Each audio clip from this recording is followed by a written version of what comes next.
한국 복지국가가 가야 할 길은 입니다. 먼저 기본소득과 복지가 같이 갈 수 있다라고도 또 많이 말씀을 합니다. 복지국가 복지국가대로 하고 기본소득은 기본소득대로 하면 되는 거 아니냐 말씀을 하시는데 저는 그게 좀 상당히 어렵다라고 보는 것이 기본소득은 개인에게는 아주 작은 돈일지 모르지만 푼돈같이 작은 돈일지 모르지만 워낙 대상자가 전체 국민을 대상으로 하다 보니까 막대한 재정이 필요합니다. 예를 들어서 뭐 10,000원짜리 기본소득을 하더라도 6조 2천억 원이 되는 그런 상황이니까요. 근데 이제 예산 제약성이라는 게 있지 않겠습니까? 아무리 뭐 증세를 하고 아무리 뭐 부채를 동원한다 하더라도 돈을 일단 마련하는 것에서 쓸 것은 또 항상 많은 것이 사실입니다. 정책 우선순위가 분명히 필요하고 그렇다면은 이게 만약 기본소득으로 큰 덩치에 이것이 쓰이게 되면 아무래도 같은 뭐 복지 그룹에 들어가 있는 이 상황에서 다른 진짜 복지해야 될 부분들이 많이 위축이 될 것이 분명히 보이기 때문에 제가 이제 또 그런데 경각심을 드리기 위해서 좀 비판적인 말씀을 좀 많이 하고 있습니다. 따져보면은 막연한 기대감을 가질 수가 없고 이건 안 되겠다라는 생각을 하게 될 텐데 왜 점점 더 많은 정치가들이 경쟁적으로 기본소득 얘기를 하고 기본소득을 하겠다고 하는지 그 이유가 좀 궁금합니다.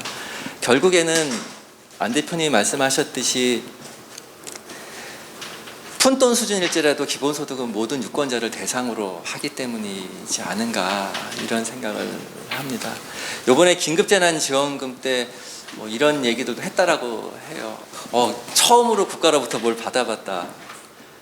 현금의 효과가 그렇게 큰 것 같습니다. 사실 처음이 아니죠. 우리 건강보험에 대해서 보장을 받았고 또 지금 실업급여만 받는 것이 아니라 고용보험에서 고용유지금도 엄청나게 나가고 있습니다. 즉 직장을 유지하면서 기존 소득의 70%를 받으면서 지금 직장을 유지하게 하는 고용유지금도 고용보험기금에서 나가고 있습니다. 뭐 이런 식으로 이제 복지국가가 작동을 하고 있는데 당장 현금 받는 게 더 기쁜 이런 상황이 되고 거기에 이제 정치가들이 기본소득이란 것을 이제 어떻게 보면 활용을 해서 지지를 동원하려고 하는 그런 상황이 된 것 같습니다. 사실은 그러지 않았으면 좋겠는데 판도라의 상자가 열린 것이 아닌가 이런 생각을 하고 국민들이 이런 토론이나 여러 가지 뭐 내용들을 좀 보시고서 판단을 하는 것이 필요한 상황이 아닌가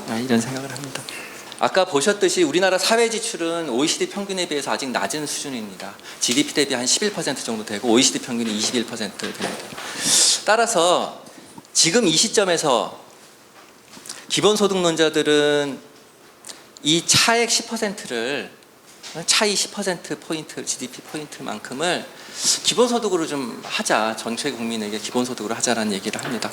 기존의 사회보장제도는 그대로 두고 이게 그래도 효과가 좋은 것들이 많이 있으니까 이건 두고 차액 10%를 기본소득으로 하면 더 좋은 거 아니겠냐 이런 생각을 합니다. 저는 그렇게 어렵다고 봅니다. 그래서는 안 된다고 봅니다. 왜냐하면 저희들이 OECD 평균 21%를 목표로 하더라도 사회보장제도가 고령화 때문에 지출이 자동으로 늘어나는 부분들이 있습니다. 아무래도 연금은 계속해서 가만히 이 제도화에서도 계속 늘어나는 거고요. 의료보장도 마찬가지로 의료 지출도 계속해서 늘어나게 됩니다. 이런 것들 자연증가분을 빼게 되면 사실상 저희들이 쓸 수 있는 건 한 3%포인트 정도로 예상이 됩니다. 이게 한 2035년 정도까지 계속해서 2035년 정도 되면 우리가 고령화율이 서구와 비슷한 상황이 되기 때문입니다. 그렇게 되면 거기에 따르는 자동 지출이 GDP 대비 7% 정도 될 것으로 추정이 되기 때문입니다. 그러니까 그 자연증가분 되는 거 가야 되지 않겠습니까? 어쩔 수 가야 되는 겁니다. 그러니까 나머지 복지 강화에 쓸 수 있는 건 3%입니다. 이걸 복지 강화에 쓸 것이냐 아니면 3%를 기본소득에 쓸 것이냐라는 그런 질문이 될 수 있습니다.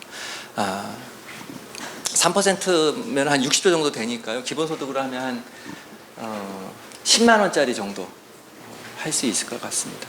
그러나 10만 원짜리 기본소득을 하는 것보다는 사회보장을 강화해야 될 것이라고 저는 생각을 합니다. 아까 예를 들면 기초연금이